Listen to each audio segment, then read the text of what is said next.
I-110 भारतीय ज्ञान प्रणाली MIAKS भारतीय वास्तुकला प्राचीन भारतीय कला के अंतर्गत मैंने प्रोजेक्ट चुनाव किया है कांचीपुरम के मंदिरों का महत्व। तो इसके अनुसार मैं अपना वीडियो प्रोसेस कर रहा हूँ। कांचीपुरम भारत के तमिलनाडु के ऐतिहासिक शहर कांचीपुरम में स्थित कांचीपुरम मंदिर अपनी वास्तुकला और भव्यता, जटिल नक्शाकृति और ऐतिहासिक महत्व के लिए प्रसिद्ध है। इन मंदिरों के कैलाशनाथ मंदिर, बैकुंठ पेरुमल मंदिर प्राचीन दक्षिण भारतीय मंदिर वास्तुकला अग्रणीय प्रतिनिधित्व के रूप में सामने आते हैं। इन मंदिरों यहाँ कांचीपुरम कांचीपुरम का इतिहास दूसरी शताब्दी ईसा से जुड़ा हुआ है। यह चोल साम्राज्य की राजधानी थी। पल्लव साम्राज्य में चौथी से 9वीं सदी के बीच पल्लव साम्राज्य का मुख्यालय कांची मठ था। कांचीपुरम शिक्षा केंद्र था और इसे घटना स्थानम या सीखने का स्थान के रूप में भी जाना जाता है। कांचीपुरम में कई प्रसिद्ध मंदिर हैं, जिनमें कैलाशनाथ मंदिर, बरदराज मंदिर, बरदर पेरुल मंदिर और कामाक्षी अमन मंदिर शामिल हैं। 7वीं शताब्दी में पल्लव राजा नरसिंह ने इस मंदिर का निर्माण कराया था। यह मंदिर भगवान विष्णु को, यहाँ बरदराज मंदिर भगवान विष्णु को समर्पित है और 108 दिव्य देवों में से एक है। कामाक्षी अमन मंदिर, यह मंदिर भारत के 12 प्रधान देवी विग्रहों में से एक है। सांस्कृतिक महत्व, कांचीपुरम अपनी सांस्कृतिक विरासत और मंदिरों के लिए प्रसिद्ध है। कांचीपुरम साड़ियों के लिए माना जाता है, जिनकी डिज़ाइन मंदिरों के प्राकृतिक तत्वों से प्रेरित होती है। मुगलों के अधीन कांचीपुरम कर्नाटक के वायसराय का हिस्सा था और मराठों ने 1724-1740 में इस पर शासन किया था। इसमें कैलाश मंदिर भगवान शिव को समर्पित है। बैकुंठ पेरुमल मंदिर भगवान विष्णु को समर्पित है। बैकुंठ पेरुमल मंदिर कांचीपुरम में एक महत्वपूर्ण मंदिर है और राकटाक के संस्कृत मंदिरों का विकास जिसके मुख्य इस बैकुंठ कैलाश मंदिर की बाहरी दीवारें विभिन्न देवी देवताओं, दिव्य प्रणाली और पुराण कथाओं को दर्शाती है। तो उत्कृष्ट मूर्तियां और नक्शा स्थित है। इस नक्शा से जटिल विकर्ण और कलात्मक सुंदरता पल्लव मूर्तिकार कौशल को उजागर करती है। कैलाश मंदिर एक पारंपरिक द्रविड़ वास्तुशिल्प योजना का पालन करता है, जिसके एक गर्भगृह, एक प्रवेश कक्ष, अंतरल स्तंभ, हॉल, मंडप और एक प्रवेश द्वार गोपुरम शामिल है। अनुष्ठानिक प्रथाओं और धार्मिक जुलूसों को सुविधाजनक बनाने के लिए लेआउट को सावधानीपूर्ण डिजाइन किया गया है। बैकुंठ पेरुमल मंदिर भगवान विष्णु को समर्पित है। कांचीपुरम एक महत्वपूर्ण मंदिर है और यह अपनी अनूठी वास्तुकला विशेषताओं और ऐतिहासिक शिलालेखों के लिए जाना जाता है। यह मंदिर इस मंदिर के मुख्य गृह में एक विशिष्ट 3 स्तरीय संरचना और भगवान विष्णु के दिव्य निवास का प्रतीक है, जिसे बैकुंठ कहा जाता है। प्रत्येक स्तर पर अन्य देवताओं और दिव्य प्राणियों के साथ साथ विभिन्न रूपों में विष्णु की मूर्तियां जल रूप से उभरी हुई है। बैकुंठ पेरुमल मंदिर शिखाओं से सुरक्षित है, शिलालेखों से सुरक्षित है और पल्लव और बाद के चोल काल में मूल्यवान ऐतिहासिक सांस्कृतिक अंतर्दृष्टि प्रदान करती है। ये शिलालेख उस समय के अनुदान, दान और धार्मिक प्रथाओं का दस्तावेजीकरण करते हैं, जो प्राचीन तमिल समाज की हमारी समझ में योगदान करती हैं। मंदिर की स्थापत्य शैली द्रविड़ और नगर शैली के तत्व का मिश्रण है, जिसमें अलंकृत खंभे, सजावटी चित्र बल्लरी और एक राजसी गोपुरम मंदिर है। गोपुरम शामिल है। मूर्तिकला और वास्तुशिल्प डिजाइन का सामंजस्यपूर्ण एक दृश्यमान आश्चर्यजनक और अध्ययन रूप से उत्थानकारी वातावरण है। इसमें राकटाक से संस्कृत मंदिरों का विकास भी हुआ। राकटाक के गुफाएं भी हैं, संचारिक मंदिरों के संकरण हैं। इस संक्रमण के काल में 2 प्रमुख स्थापत्य शैलियाँ बनी। एक द्रविड़ शैली, दक्षिण भारत से जुड़े द्रविड़ मंदिरों की विशेषता, इनके पिरामिड के आकार, टावर, विमान, स्तंभ वाले हॉल, मंडप और विस्तृत मूर्तिकला उदाहरण बृहदेश्वर मंदिर। नगर शैली उत्तर भारत में आमतौर पर नागर मंदिरों के ऊपर एक लंबा शिखर, जटिल नक्शीकरण, खंभे और कई प्रवेश द्वार हैं। प्रसिद्ध नगर मंदिरों में खुजाहू के कदरिया महादेव मंदिर और कोणार्क में सूर्य मंदिर शामिल है। संरचनात्मक मंदिरों के विभिन्न वास्तु तत्व शामिल होते हैं, जैसे गर्भगृह, आंतरिक गर्भ में मुख्य देवता का निवास होता है। मंडप देव सभाओं, अनुष्ठानों, सांस्कृतिक कार्य स्तंभ युक्त शाल है। शिखर विमान गृह के ऊपर टावर, अक्सर मूर्तियां और सजावटी से सजाया जाता है। गौपुरम अलंकृत प्रवेश और कभी कभी बहुस्तरीय और मूर्तियां नक्शा चित्रों से अलंकृत है। चोल वास्तुकला अपनी भव्यता, जटिल वास्तुकला और सनातनिक नवाचार के लिए प्रसिद्ध है। इसकी विशेषता गोकुरम नाम से ऊंचे प्रवेश द्वार है, जिन्हें हिंदू देवताओं की विशिष्ट मूर्तियां नक्शा सजाया गया है। बृहदेश्वर मंदिर तमिलनाडु के तंजावुर में स्थित बृहदेश्वर मंदिर जिले के पेरुबुदैयार कोविल के नाम से भी जाना जाता है। चोल राजवंश की स्थापना सांस्कृतिक विरासत का एक स्मरणीय प्रमाण है। 11वीं शताब्दी में सम्राट राजा चोल प्रथम के संरक्षण में निर्मित यह मंदिर अपने भव्य पैमाने वास्तुशिल्पा और उत्कृष्टों से लिए प्रसिद्ध है। मंदिर परिसर के अंदर आगतों के विशाल स्तंभों वाले हाल मिलते हैं, जिन्हें मंडप कहा जाता है। धार्मिक स्थलों में और त्योहारों के दौरान बड़े भक्तों की बड़ी भीड़ होती है।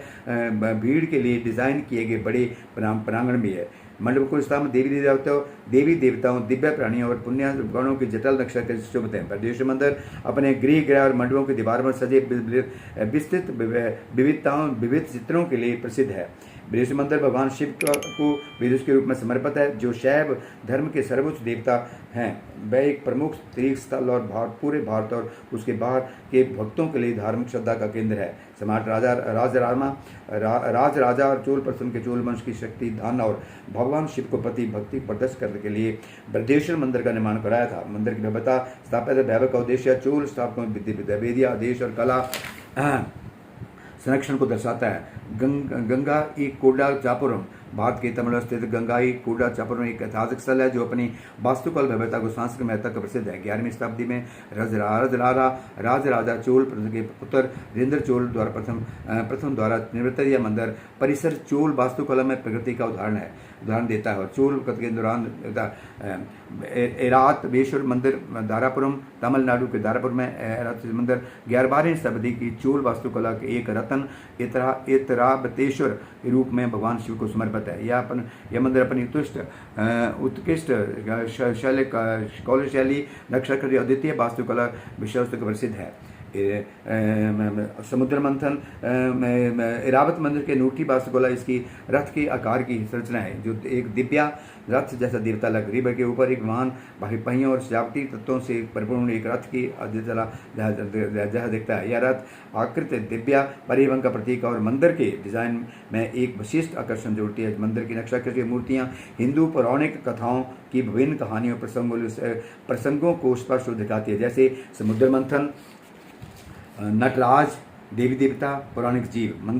मंदिर परिसर में नगर रचना, चोल साम्राज्य और मंदिर परिसर में सारी नियोजन वास्तुकला, जल प्रबंधन और सामाजिक संगठनों की परिष्कृत समझ दर्शाते हैं।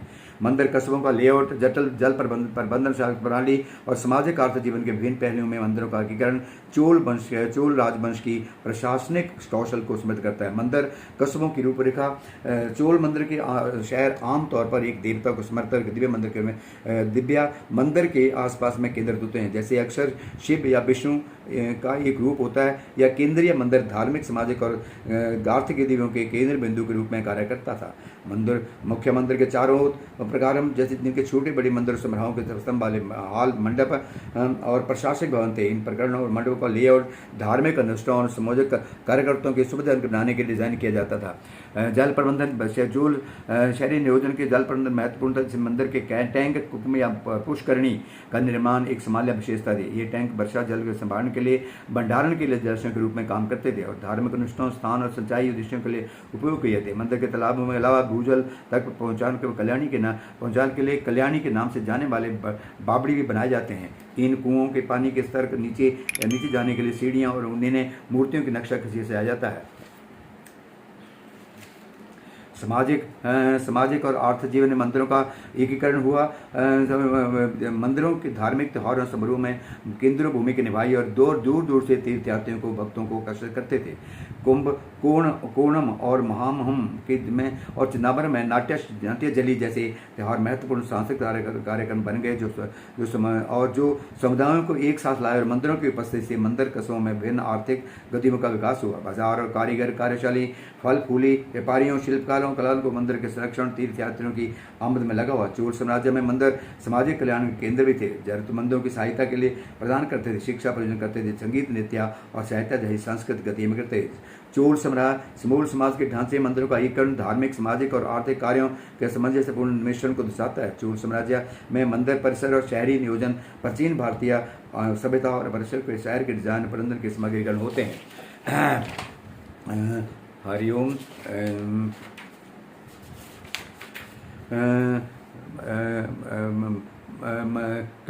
कांचीपुरम इस शंकराचार्य कांठी मठ के नाम से जाने वाली कामकोटि पीठ कामाक्षी मन मंदिर की स्थापना कांचीपुर को शक्तिवाद का महत्वपूर्ण केंद्र बना दे। इन सभी संतों और विद्वानों द्वारा प्रदान की गई इस चिंगारी के परिणामस्वरूप राजाओं और सुरक्षकों द्वारा शहर में शिव और विष्णु को समर्पित कई मूर्ति मंदिरों का निर्माण किया गया। कांची और कैलाश मंदिर निर्माण 7वीं और पल्लव रहस्य में करवाया था, जिन्हें नरसिम्हा पद्धतिया के नाम से जाना जाता है। यह मंदिर अपने भव्य विमान ग्राभ्य ऊपर गोपुरम के नाम से प्रसिद्ध है।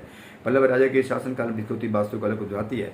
भारत में 108 देशम में 15 दिव्य देशम कांचीपुर जिले में स्थित हैं। 7वीं शताब्दी के शुरुआती दिनों में संतों ने कांचीपुर में इन शिव मंदिरों को चित्र किया था। थेबरम कांचीपुर में शिव मंदिरों के बारे में शिव कविताओं का संग्रह है। भारत में कांचीपुरम, जिसे 1000 मंदिरों के शहर के रूप में जाना जाता है, देश के सबसे पवित्र स्थलों में से एक है।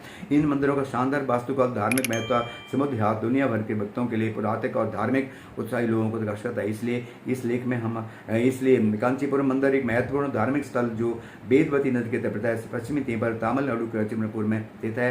मंदिर हिंदू भक्तों के लिए बहुत महत्व रखता है और पूरे वर्ष विशेष रूप से महाशिवरात्रि के दौरान यहाँ बड़ी संख्या में लोग पर्यटक देखने को मिलती है। कांचीपुरम कांची के कैलाश मंदिर सुंदर चित्रों और शांत मूर्तियों से लिंक यह भव्य मंदिर, इस भव्य मंदिर का निर्माण शासक राज सिंह द्वारा शुरू किया था और उनके पुत्र महेंद्र वर्मा पल्लव ने इसे पूरा किया था। ये मंदिर सुबह 5-5:30 के बाद खुलता है और वही शाम 4 बजे से 9 तक बीच में खुलता है। कांचीपुरम, जिसे 1000 मंदिरों के शहर में कहा जाता है, दक्षिण भारत के सबसे पुराने मंदिर में से एक है, जिसका इतिहास दूसरी शताब्दी ईसा से पूर्व है। यह चोल साम्राज्य की पहले राजधानी थी। हरिओम नमः, हरिओम नमः, हरिओम तत्सत, हरिओम तत्सत, हरिओम तत्सत।